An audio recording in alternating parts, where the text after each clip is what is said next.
오늘부터 이사야서를 공부하도록 하겠습니다. 먼저 우리 다 함께 기도드리시겠습니다. 하나님 아버지, 열방에 흩어져 있는 작은 자교회 주님의 백성들을 모아주셨으니 감사를 드립니다. 오늘도 주님의 백성들에게 하늘 뜻을 설파하시고 주님의 놀라운 뜻을 깨닫는 은혜를 주시옵소서. 이사야 선지자를 통하여 말씀하셨던 주님의 뜻을 알기를 소원합니다. 앞으로 몇 주 동안 큰 은혜를 베푸시어 하나님의 뜻을 잘 깨닫게 도와주시옵소서. 이사야 선지자를 통하여 말씀하신 그 뜻이 그리스도 예수 안에서 하늘에 속한 모든 신령한 복을 주시려는 것을 알게 하여 주시옵소서. 하늘에 속한 모든 신령한 복이 우리로 하여금 거룩하고 흠이 없게 하시려는 뜻인 것도 함께 알게 하여 주시옵소서. 이사야서를 읽고 듣고 지키는 가운데 하나님께서 주시려는 모든 복을 다 누리게 하여 주시옵소서. 하나님의 예정하심에 감사와 찬송을 드립니다. 홀로 영광 받아 주시옵소서. 예수 그리스도의 이름으로 기도드렸습니다. 아멘. 오늘부터 이사야서를 강의합니다. 앞으로 7주 동안 하겠습니다. 7주 동안 하지만 말씀을 7번만 전하는 것이 아니라 그것보다 더 전하도록 하겠습니다. 그러니까 여러분들이 중간중간에 홈페이지에 접속하셔서 단 한 강의도 빼먹지 말고요. 이사야서를 다 공부를 해나가셨으면 좋겠습니다. 그리고 이 7주를 말이에요. 주님이 주신 좋은 기회라 생각하셨으면 좋겠습니다. 왜냐하면요. 여러분들 아마 그러실 것 같아요. 제가 생각히로는 지금 작금의 2015년도를 살고 있는 우리들은요. 사실은 신앙생활하기가 만만치가 않습니다. 매우 어렵죠. 왜냐하면 세상 임금의 명령이 매우 거칠고 가혹하기 때문에 그렇습니다. 세상 임금이요. 자신의 명령을 거역했을 때 박해를 가하거든요. 그런데 가하는 박해가 목숨도 앗아갈 지경이더라라는 거예요. 그러니까 세상 임금의 명령에 순응하지 않을 수가 없거든요. 왜요? 나는 육신이 연약하니까 그래서 순응을 할 수밖에 없는 순간들이 많아요. 그런데 내가 그걸 안단 말이죠. 내 삶을 반추해보면, 돌이켜보면 내가 하나님의 명령과 법도대로 살아가는 것이 아니라 세상 임금의 명령대로 살아가더라. 그러다 보면 자괴감이 왜 안 들겠어요? 자괴감이 들죠. 절망감이 들 수도 있단 말이에요. 그렇죠? 좌절감이 들기도 하고 이와 같은 종류의 패배감을 아마 여러분들이 경험하셨을 것 같아요. 그렇죠? 그러니까 또 어떤 경우는 그런 경험들을 자주 하시는 분들이 있어요. 아예 패배감에 젖어 사시는 거죠. 그런데 여러분 이사야서는요. 하나님께서 회복의 언약의 기사를 써 놓았거든요.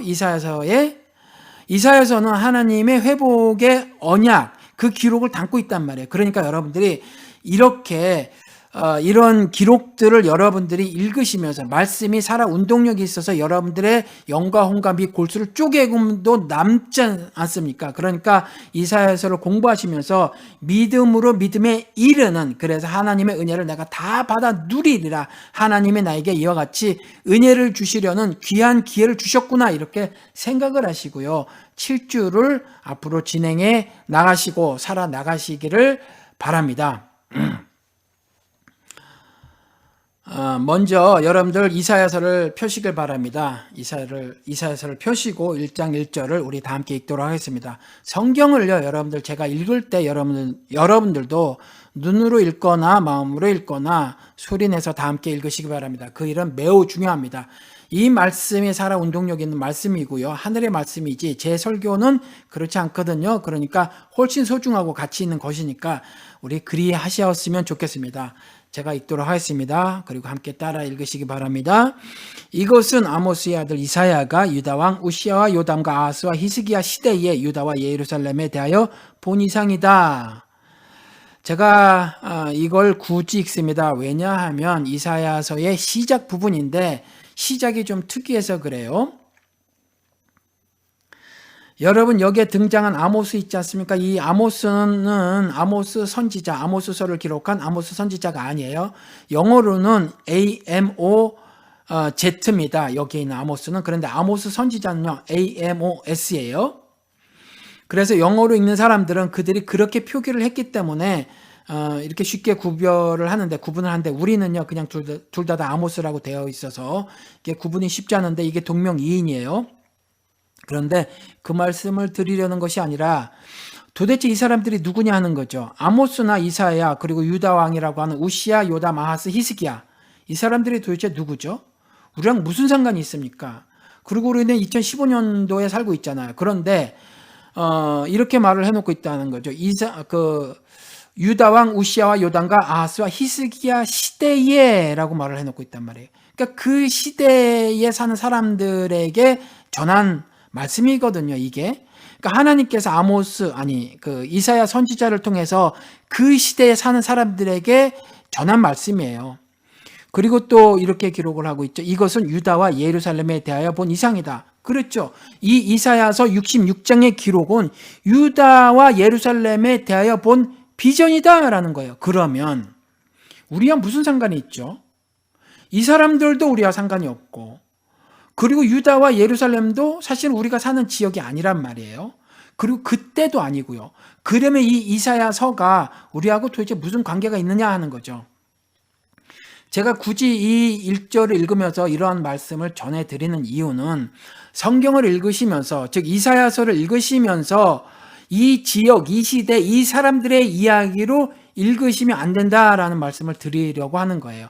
물론 이 시대의 사람들은 그렇게 읽어야만 해요. 문자적으로 그렇게 읽어야만 합니다. 그래서 예를 들어서 40장까지는 경고의 말씀이 있는데, 죄를 지적하고 죄에 대한 경고의 말씀들이 있는데, 그 말씀을 이 사람들이 그대로 문자적으로 받아들여야 돼요. 그리고 돌이켜라 하시는 말씀도 그대로 받아들여야죠, 문자적으로. 그리고 회복의 기사도 그들이 그렇게 들어야 해요. 예루살렘에 대한 회복, 이스라엘 나라에 대한 회복으로 이 사람들이 들어야 한다란 말이죠. 그리고 그와 같은 것으로 듣고 그것을 기대하고 소망을 품고 하나님의 말씀에 순종해서 사는 거죠. 하나님의 법도와 규례대로 사는 거죠. 그러면 그렇게 산 사람들에게 성령 하나님께서 예수 그리스도의 십자가 대속 죽음을 과거로 가지고 가서, 그렇죠? 현재와 개별화 시켜준단 말이에요.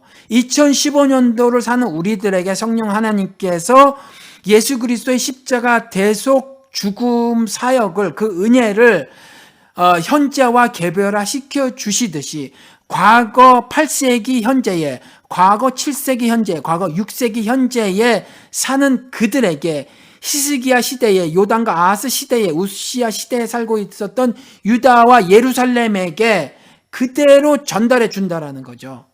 그래서 그들도 여전히 예수 그리스도를 통해서 아버지 나라를 볼 자의 자격을 취득한다.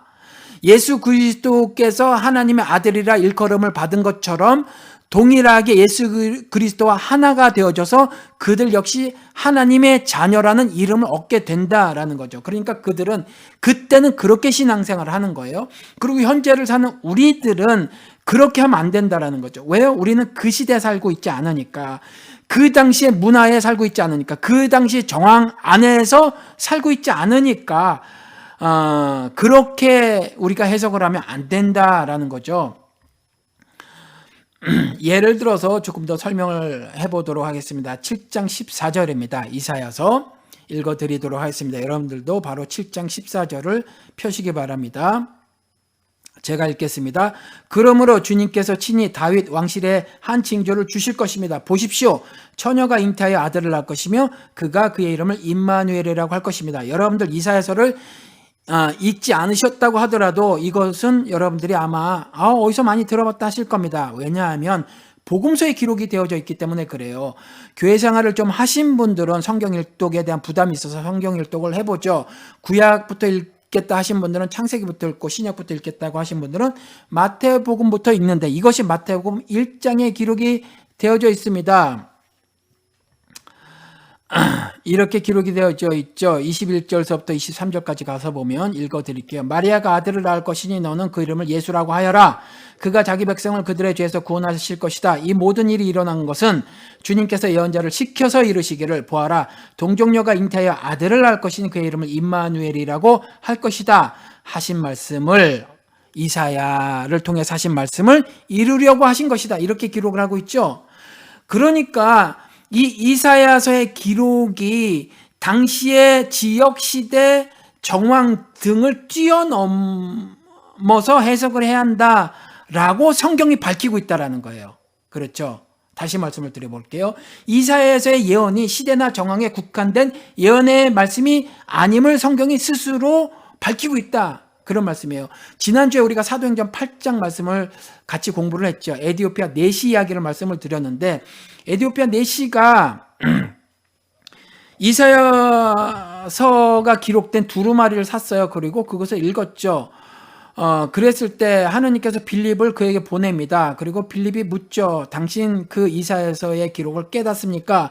라고 물었더니 내시가 대답을 합니다. 아니요, 못 깨닫습니다. 누가 가르쳐 주지도 않았는데 어떻게 깨달을 수 있겠습니까? 라고 반문을 하면서 질문을 던집니다. 이렇게 던지죠. 이 기록이 그 이사야서 53장 기록인데, 이 기록이 누구의 이야기입니까? 예언자 자신의 이야기입니까? 아니면 다른 사람의 이야기입니까? 라고 묻죠. 그랬을 때 빌립이 대답을 하죠.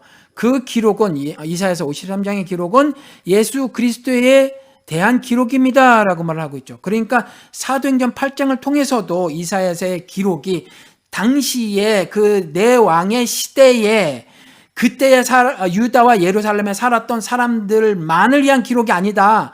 그 이후의 사람들은 그 정황을 뛰어넘는 어떤 해석을 해야 한다라는 거죠.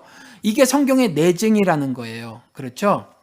오늘은요, 지금 이 시간은 일종의 이사야서에 대한 서론의 시간입니다. 그러니까 제가 조금 더 말씀을 드리고 툭 끊도록 하겠습니다. 그러니까 이사야서는 어떻게 읽어야 할 것인가를 말씀을 드리고, 또 대충 어떤 내용이다라는 말씀만 제가 드리려고 합니다.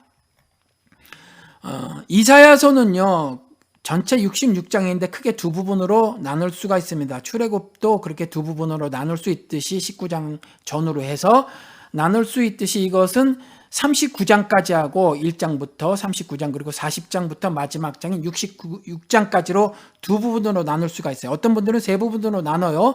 40장부터 66장 이걸 갖다가 40장서부터 55장 그리고 56장에서 66장 이렇게 두 개로 또 나누시는 분들이 있어요. 그래서 이거를 제1이사야, 제2이사야 혹은 제1, 제2, 제3 이사야 이렇게 말씀하시는 분들이 계세요. 둠이라는 신학자가 역사 비평적으로 이사야서를 연구를 했거든요. 그래서 그렇게 말을 한 겁니다. 왜 이렇게 굳이 말씀을 했냐, 이렇게 이름을 붙였냐 하면 40장부터 66장까지 하고 1장부터 39장까지는요, 시간차가 대략 200년 정도의 차이가 있습니다. 그러니까 39장까지는 주전 8세기경의 이야기고 40장서부터 66장까지는요. 주전 6세기경의 이야기거든요. 그러니까 40장부터 66장의 기록은 이사야의 기록이 아니다 이렇게 주장을 하는 거예요. 역사 비평적 시각으로 그렇게 주장을 하는 거죠. 그런데 역사 비평적 연구를 통해서 우리가 알아야 할 것은 뭐냐면 이렇게 내용이 다르구나. 두 개의 다른 시대에 대한 기록이구나. 그렇다면 두 개의 다른 신학적 성경적 토픽을 다루고 있겠구나. 그와 같이 두 개의 다른 신학적 성경적 이슈들 주제들을 말하고 있겠구나 라고만 우리가 알면 돼요. 그래서 제1, 제2, 제3 이사야라는 이름을 알 것도 없고 그저 크게 두 부분으로 나누고 있다라는 정도만 알고 있으면 됩니다. 그럼에도 불구하고 제가 이 이름을 왜 말씀을 드렸냐 하면 혹여 누가 이렇게 말을 하면서 역사 비평적으로 온전히 히브리서 11장 3절에 기록된 대로 믿음으로 이 이사야서를 이해하지 못한 채 그저 과학적인 사고, 인문학적인 사고만 가지고 이사야서를 이사야 말씀을 이해하고 그래서 그 믿음으로 이해한 이 이사야서의 기록들에 대한 영적인 도전들을 해왔을 때 여러분들이 복음을 수호해라, 변호해야만 한다, 신앙인의 의무다라는 것을 여러분들에게 말씀을 드리기 위해서 제가 이런 것들이 있다라고 말씀을 드리는 거예요. 그러니까 그리 아시기 바랍니다. 그리고 1장부터 39장 전반부는요. 죄에 대한 경고가 쓰여져 있어요. 죄를 고발합니다. 죄를 지적을 하죠. 그리고 그에 대한 경고하고 심판에 대한 기사가 기록이 되어져 있어요. 그리고 40장부터 66장까지는 돌아온 이스라엘에 대한 회복에 대한 기사가 있어요. 회복에 대한 기록을 하고 있죠. 그러니까 이렇게 두 가지인데 크게 두 가지 내용이라는 거예요. 그러니까 여러분들이 일단 그렇게만 아시면 되겠어요. 이제 하나하나 공부를 해나갈 텐데, 이사야서를 이렇게 어렵다고 생각을 하시는 분들이 있는데, 제가 다시 한번 확실히 말할게요. 다른 성경하고 그렇게 어렵지 않아요. 전반부는요, 죄를 고발해요. 하나님께서 직접 이사야 선지자를 통해서 이스라엘의 죄를 지적을 하죠. 그리고 경고를 하는 거예요. 그리고 돌이키지 않을 때 받을 심판에 대해서 분명한 태도로 말씀을 하고 계신단 말이에요. 그리고 40장부터 66장까지는 뭐 바벨론 치하의 포로 시대나 아니면 포로에서 귀환한 후의 기록인데, 그때 이스라엘에 대한 회복의 언약의 말씀을 하고 계시거든요. 이 두 가지예요. 두 가지. 그러니까 죄를 회개하고 하나님께로 돌이켰을 경우, 그랬을 경우 하나님께서 용서하시고 다시 하늘의 은혜를 부어 주시사 그 이스라엘을 회복하실 것이다 라는 기록이라는 거죠. 그리고 이것을 우리가 당시의 정황만으로 이해하면 안 되는 거니까, 그것이 성경의 내증이니까, 성경에서 그걸 분명히 밝히고 있으니까, 이때에 장차 도래할 마지막 때에 대한 예언의 말씀이라고 여러분들이 이해하실 부분이 있더라라는 거죠. 그래서 우리가 이제 공부해 나갈 때 그것은 그때 이제 따로 공부를 해 나가도록 하겠습니다.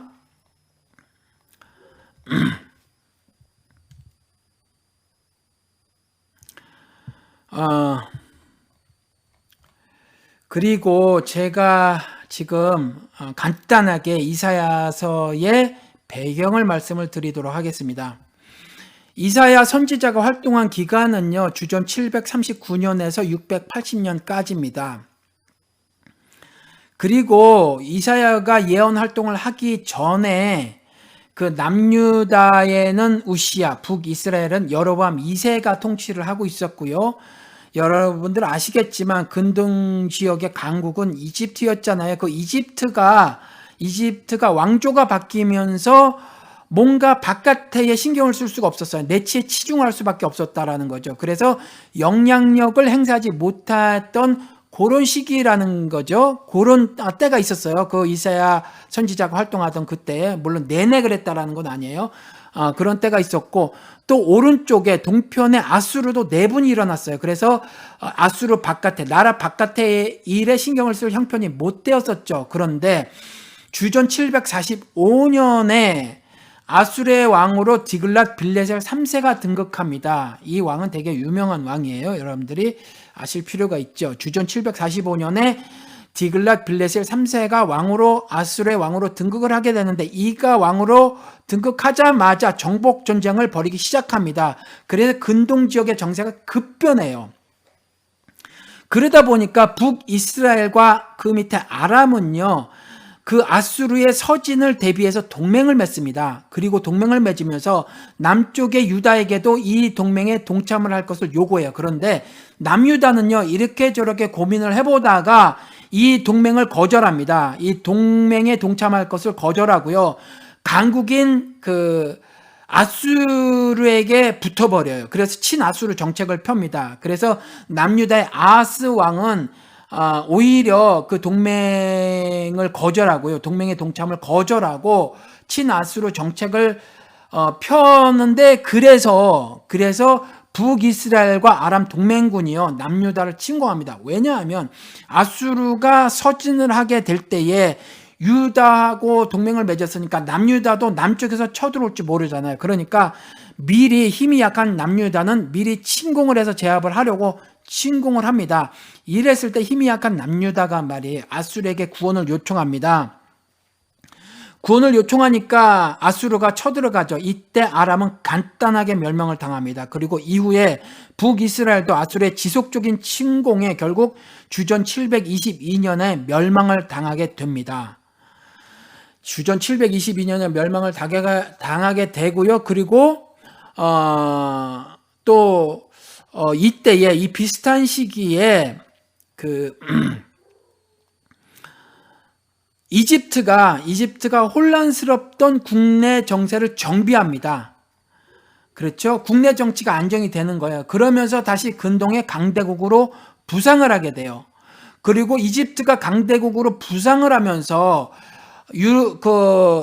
아람도 그 멸망시키고 이스라엘도 멸망시키면서 약간 전력의 손실을 입었단 말이에요. 그리고 국력이 약간 소진이 됐어요. 그리고 남쪽에서 바벨론이 부흥을 하게 됩니다. 이 바벨론이 부흥을 하면서 아수르가 세력이 조금 약화가 되져요. 이러한 국제정사의 변화가 생겼죠. 이런 변화의 틈을 타서 팔레스타인에 있었던 여러 국가들이 반아수르 동맹을 맺습니다. 이제 한번 떠보자는 거죠. 이때에 남유다가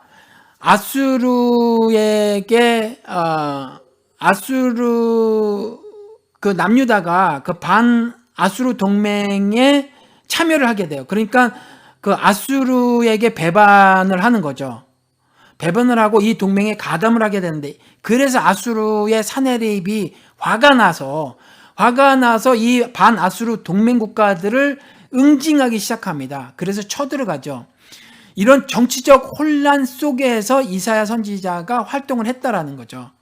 이러할 때에 예루살렘은요, 도덕적으로 극도의 타락한 모습을 보였어요. 종교적으로도 마찬가지인데, 그래서 하나님을 거역하고 불순종하고 하나님의 법과 규례를 따르지 않는 그와 같은 불신앙의 모습을 보였더라라는 거예요. 이때에 하나님께서 이사야 선지자를 픽업하셔서 택정하셔서 이와 같이 유다와 예루살렘에 대하여 이상을 보여주시고 전달하도록 하셨다라는 겁니다. 이것이 대충의 배경입니다. 역사적 배경. 그러니까 신학적인 지필 동기도 여러분들 아시겠죠? 여러분들, 제가 오늘은 이 시간은 서론 같은 시간이다 이렇게 말씀을 드렸잖아요. 그러니까 앞으로 7주 동안에 진행이 될 텐데, 여러분들 7주 동안 이 이사야서를 읽으실 텐데 읽기에 대한 안내를 해드리도록 하겠습니다. 그러니까 여러분들이 적으셔서, 다른 것들은 아무것도 적지 마시기 바랍니다. 제가 설교를 하거나 성경 공부를 할 때 여러분들이 적지 마시고 그때그때 깨달으셨으면 좋겠어요. 그리고 요거는 계획표니까 여러분들이 좀 아셨으면 좋겠어요. 첫 주는 1장부터 12장까지, 그리고 두 번째 주는 13에서 27장, 그리고 셋째 주는 28에서 35, 그 다음에 36에서 39, 그 다음에 40에서 48, 그 다음에는 49에서 57, 그 다음에는 58에서 66장까지 그렇게 읽으시기 바랍니다. 그리고 읽으실 때 씹어먹듯이 읽으시기를 부탁을 드립니다. 그리고 제가 지금 말씀드린 그것들에 대해서 간단하게 내용을 요약해서 말씀을 드릴게요. 1장에서부터 12장까지는 유다와 예루살렘에 대한 예언이에요. 그리고 13에서 27장까지는 이방 나라들에 대한 예언입니다. 그리고 28에서 35장까지는 하나님의 경고와 하나님의 언약을 기록을 하고 있어요. 그리고 30에서 39장까지는 어떤 특정 역사 기록을 하고 있어요. 그리고 40에서 48장까지는 이스라엘의 구원에 대해서 기록을 하고 있습니다. 그리고 49에서 57장까지는 이스라엘을 구원할 구원자가 누구인가에 대해서 기록을 하고 있고요. 그 다음에 58장에서 66장까지는 구원의 성취에 대해서, 즉 이스라엘의 영광스러운 미래에 대해서 기록을 하고 있습니다. 그러니까 여러분들이 이런 시간 계획표를 가지시고요, 이사야서를 읽어 나가시기 바랍니다. 그리고 한 말씀만 제가 더 드릴게요. 그리고 마치도록 하겠습니다. 하나님의 뜻, 하나님의 섭리는요, 인간의 이성으로도 쉽게 이해가 되집니다. 그런 하나님의 말씀들이 꽤 많이 있어요. 그런데 그 반대로 인간의 이성으로는, 인간의 지성으로는, 인간의 머리로는 도무지 이해가 어려운 그러한 말씀들도 있어요. 그래서 히브리서 11장 3절에 믿음으로 이해하는 것이다라고 말씀을 해놓고 있거든요. 제가 이 말씀을 왜 드리냐 하면, 이사야서를 읽을 때 여러분들이 믿음으로 이해하시길 바라서 그래요. 예를 들어서 말씀을 드릴게요. 마태복음 7장에 가서 보면 예수님께서 이렇게 말씀을 하시죠. 구하라, 찾으라, 두드리라. 그러면 얻을 것이고 찾을 것이고 문이 열릴 것이다. 이렇게 말씀을 하셔요. 그리고 이어서 하신 말씀이, 너희 중에 누가 아들이 떡을 달라고 하면 돌을 주고 생선을 달라고 하면 뱀을 주겠느냐? 너희가 아무리 악하다고 할지라도 자녀에게 좋은 것으로 줄 것이다. 하물며 하늘에 계신 아버지께서 좋은 것으로 너에게 주시지 않겠느냐. 이거 이해가 쉽죠? 굳이 설명을 하지 않아도 이해가 쉽단 말이에요. 우리의 지성으로 충분히 이해가 가능해요. 하늘 섭리를 깨달을 수가 있어요.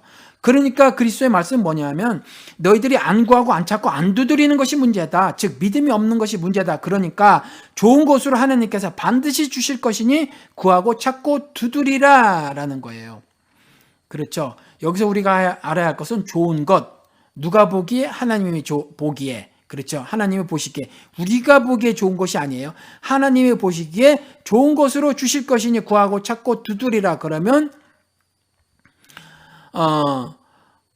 얻을 것이고 찾을 것이고 열릴 것이다 라는 내용이죠. 이거는 이제 이해가 쉬워요. 그런데 우리가 이제 이사야서를 공부하는데 이사야서 55장에 가서 보면 8절 9절에 이렇게 기록을 하고 있습니다. 나의 생각은 너희의 생각과 다르면 너희의 길은 나의 길과 다르다. 주님께서 하신 말씀이다. 하늘이 땅보다 높듯이 나의 길은 너희의 길보다 높으며 나의 생각은 너희의 생각보다 높다. 다르다라는 거죠. 니네 생각과 내 생각이 달라. 이렇게 말씀하고 계시는 거예요. 니네 길과 내 길이 달라. 그러니까 이 성경을 읽을 때 인문학적인 관점에서만 성경을 읽으면요. 하늘 뜻을 알 수가 없어요. 하늘 섭리를 알래야 알 방도가 없다라는 거죠. 우리의 지성을 최대한 동원을 해가지고 인문학적인 시각을 조성해서 성경을 바라보잖아요. 그러면 어떤 것들은 못 깨달아요. 말씀해 놓은 것처럼 하나님은요. 하나님의 생각과 우리 인간의 생각이 다르다고 해놓고 계시거든요. 그렇죠? 하나님의 길과 우리의 길이 다르다라고 말씀을 해놓고 계시단 말이에요. 구체적인 예가 마가복음 8장 33절에 있는데 읽어드려 볼게요. 예수께서 돌이켜서 제자들을 보시며 베드로를 꾸짖어 이르시되 사탄아 내뒤로 물러가라. 네가 하나님의 일을 생각하지 아니하고 도리어 사람의 일을 생각하는도다 하시고, 사람의 일을 생각한 거예요. 사람의 도리를 생각한 거죠. 사람의 윤리를 생각한 거예요. 사람의 됨됨이 따라서 말씀을 드렸던 것 뿐이에요. 왜? 예수님께서 죽으시겠다고 하니까. 저 로마 병정들에게, 저 가당치 않은 그 거짓 종교 지도자들인 제사장들에게 잡혀서 스스로 남에 매달려 죽겠다고 하시니까 예수님, 스승님, 그리하지 마십시오. 이렇게 말씀을 드린 거예요. 굉장히 정상적인 생각 아니에요? 그런데 예수님의 말씀이 뭐예요? 꾸짖어 말씀하시는데 사탄아 이렇게 말씀하세요. 사탄아. 그렇죠. 뜻이 다르다고 해서 뜻이 좀 다르구나 정도가 아니라는 거죠. 뜻이 다르면 하나님께서는 바로 표현하시기를 이렇게 표현하시더라. 사탄아 내 뒤로 물러가라. 이렇게 말씀을 하신다는 거예요. 왜요? 네가 하나님의 일을 생각하지 않고 도리어 사람의 일을 생각하는도다. 사람의 일을 생각해서 그래요. 사람의 지성대로, 사람의 생각대로, 사람의 윤리대로, 사람의 도리대로, 사람의 관습대로 보면 그래요. 사람의 철학대로 보면 그래요. 인문학적인 관점에서 성경을 보면, 이사야서를 보면 망합니다. 망하는 거예요. 망해서 안 돼요. 그러니까 결코 그렇게 보면 안 된다라는 거죠. 이해하기 어려운 예들이 굉장히 많이 있죠. 우리는 이미 많이 들었으니까, 공부를 했으니까 그냥 짚고만 넘어가겠습니다. 창세기의 부모를 떠나라는 명령이 있죠. 아담을 첫사람으로 배웠으니 이게 만만한 일이 아니라는 거죠. 부모와 함께 살면 얼마나 좋아요. 그런데 왜 부모를 떠나라고 하시죠? 그리고 또 가인이 받은 형벌이 말이에요. 살인을 저질렀는데 끼케야 준 형벌이 땅에 유리하는 형벌이래요. 이게 뭐가 형벌로 느껴지십니까? 여행 좋아하시는 분? 그 형벌 마땅히 자원에서 받겠다 하실지도 모르겠다라는 거죠. 땅의 유리 내가 하겠다라는 거예요. 그렇죠? 저 칠레 남단에 가서 그 남극의 얼음도 보고 말이죠. 그렇죠? 남태평양 섬들에 가서 천국 같은 그 휴식도 좀 취하고 오겠다라는 거죠. 땅에 유리하는 형벌? 나에겐 형벌 아니다. 이게 형벌로 와 다 지십니까? 이해하기 어렵다란 말이죠. 이삭이 제물로 바쳐지는 거. 이것 또한 이해가 되십니까? 안 되지잖아요. 아비의 손에 죽임을 당하는 거거든요. 그것도 토막 쳐져요, 시신은. 그렇죠? 그리고 나무 버려져서 버려놓은 나무단에 그 토막 쳐진 자신의 시체가 올려져서 불에 타질 거란 말이에요. 아비의 입장도 마찬가지죠. 이게 말이 되는 기사입니까? 이해가 되지 않잖아요. 이게 도무지 이게 특별한 뜻이 있지 않고서야 인간의 도리상, 인간의 윤리상 이게 말이 되지 않는다란 말이죠. 이해하기가 어려워요. 이것을 이와 같이 굉장히 무시무시한 기록, 반윤리적인 기록, 그렇죠. 이런 기록을 통해서 담아놓으신 하늘 섭리가 있어요. 이걸 깨달아야 한단 말이죠. 그리고 율법이 주어지기 전에도 사망이 왕노릇했다라고 하는 교리 있잖아요. 그 도구마, 이것도 사실 깨닫기 힘들어요. 이 도구마에 대한 구체적인 기록이 창세기 4장 1절서부터 7절까지 아벨과 가인 이야기거든요. 그렇죠? 그것도 우리가 안단 말이에요. 그게 단순히 초태생을 드리지 않아서 뭐 가인이 형벌받은 게 아니에요. 왜냐면 아직 제사법을 주시지도 않았으니까. 그리고 피 이야기도 아니란 말이죠. 그렇죠. 이것은 4장 7절에 가서 보니까 죄가 문 앞에 있으면 죄를 다스려야 마땅한데도 불구하고 그냥 죄는 그대로 내버려 둔 채 그저 내 삶에 그대로 죄가 남겨져 있는 채 하나님께 제물 가지고 가서 그저 하나님을 찬양합니다. 찬송합니다. 하나님을 예배합니다. 했다라는 거예요. 그건 말짱 도루묵. 복음서에도 나왔지만 뭐라고 기록을 하고 있죠? 이렇게 기록을 하고 있어요. 형제에게 원망 들을 만한 일이 생각나거든 제물을 제단 앞에 그대로 두고 형제하고 화목하고 난 이후에 와서 다시 제물을 드려라. 이거거든요. 하나님께서 뭐 제사 못 받으셔서 예배 못 받으셔서 환장하신 양반도 아니고 그렇잖아요. 죄는 잔뜩 갖고 있는데 그걸 해결하지도 않고 죄를 그 몸뚱아리에서 끄집어내지도 않고 그 삶에서 끊어내지도 않고 그리고 나서 드리는 제사가 뭐가 의미가 있겠느냐라는 거예요. 회개하지 않았다라는 거죠. 그 이야기잖아요. 그러니까 율법이 주어지기 전에도 사망이 왕노릇했다라고 하는 그 도구마, 그 교리 있잖아요. 이것도 사실은 창세기 4장 1절서부터 7절까지가 그 신뢰로 들어오는 기록인데 이것들도 여전히 이렇게 한참 생각을 해야 깨닫게 되더라라는 거죠. 마태복음 1장에 예수 그리스도의 세계라는 그 족보 이야기도 마찬가지죠. 이것도 낳고 사람 찾고 낳고 한 이야기가 뭔가 그렇죠. 역대하 26장하고 또 열왕기하 15장은요 이사야서의 배경 중 일부를 기록하고 있는데요. 26장 16절을 읽어볼게요. 우시야 왕은 힘이 세어지면서 교만하게 되더니 드디어 악한 일을 저지르고 말았다. 주님의 성전 안에 있는 분향단에다가 분향을 하려고 그리로 들어간 것이다. 이것은 주 하나님께 죄를 짓는 일이었다. 여러분 제사장이 분향단에 분향을 하게 돼 있었겠죠. 향을 피우게 돼 있었겠죠. 그렇다고 해서 내가 좀 했다고 그게 뭐 그렇게 큰 죄입니까? 죄라고 치시자고요. 그렇다고 해서 이가 받은 벌이 뭐냐면 분향할 때 이마에 나병이 나버렸고요. 죽는 날까지 나병으로 고생하다 죽었어요.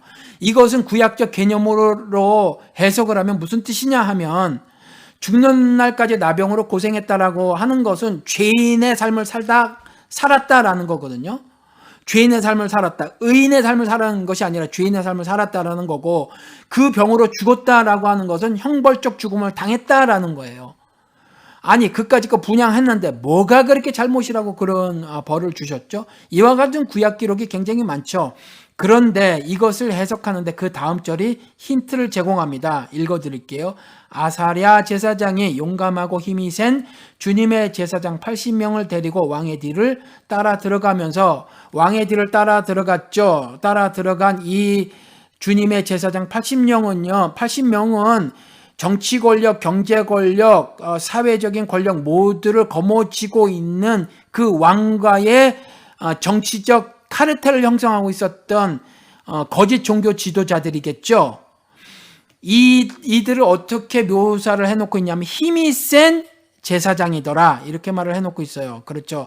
이 힘이 센 제사장들을 함께 데리고 들어간 거예요. 왕이. 그러니까 지금도 마찬가지죠. 대통령 뭐 조창 기도회 따위 같은 거 하면서 그리고 대형 교회 목사로 있으면서 종교적 권력을 다 거머쥐고 말이죠.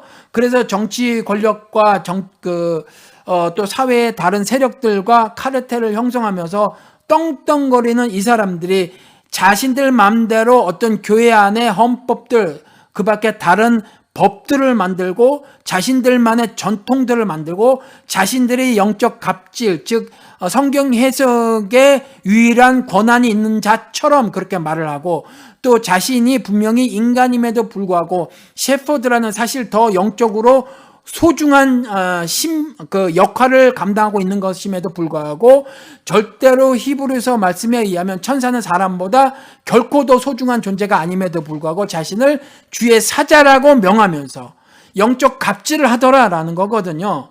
그렇죠.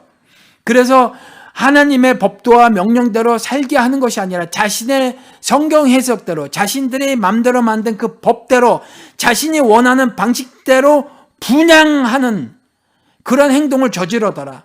그렇죠. 하나님이 하라 하시는 대로 하는 것이 아니라 자신이 하고 싶은 대로 자신의 뜻대로 자신이 만든 규례대로 다수의 하나님의 백성들을 이끌더라. 그렇죠. 이건 권면이 아니죠. 영적 폭력이란 말이에요. 그래서 힘이 센 제사장 80명이라고 말을 한 거예요. 그러니까 이것은 중대한 범죄였어요. 그렇죠. 하나님의 뜻을 가벼이 여기고 업신 여기고 그리고 간단 없이 폐기해버리고 자기가 자신의 법을 만들어서 자기 마음대로 신앙생활을 해버린 거죠. 그러니까 이것은 안 되는 거였더라라는 거죠. 그러니까 제가 이 말씀을 왜 이렇게 드리냐 하면 다시 한번 강조를 하기 위해서 그렇습니다. 이사야서를 앞으로 7주 동안 공부를 해나감에 있어서 여러분들이 스스로 미리미리도 좀 읽으시는데 말이죠. 읽으시면서 제가 말씀을 하나하나 다 모든 절을 설명을 드릴 수는 없잖아요. 그러니까 여러분들이 읽어 나가시면서 여러분 나름대로의 성경을 해보시기 바랍니다. 여러분 나름대로 하늘 뜻을 구해보시고요. 하늘 섭리 주님께서 스스로 계시했던 모습이 어떤 모습인가를 여러분들이 스스로 여러분들의 언어로 설명해 보시기 바랍니다. 그랬을 때에 여러분들이 인문학적 관점으로만 바라보지 마시고 신앙적으로 여러분들이 하늘 섭리를 깨달으려고 이사야서를 읽으시면서 그와 같은 작업을 해나가셔라 라는 말씀을 드리는 겁니다. 여러분들 제가 조금 전에 계획표를 말씀을 드렸죠. 7주의 계획표 이것대로 여러분들이 미리미리 예습을 잘 하시고 미리미리 성경을 읽으시고 읽은 이후에 그 다음에 말씀을 서로 나누신 이후에도 그 다음에 다시 한번 돌아보고 하면서 이번 기회에 이번 7주 동안의 이사야서를 통한 하나님의 은혜를 다 누리시는 그러한 시간들이 되셨으면 좋겠습니다.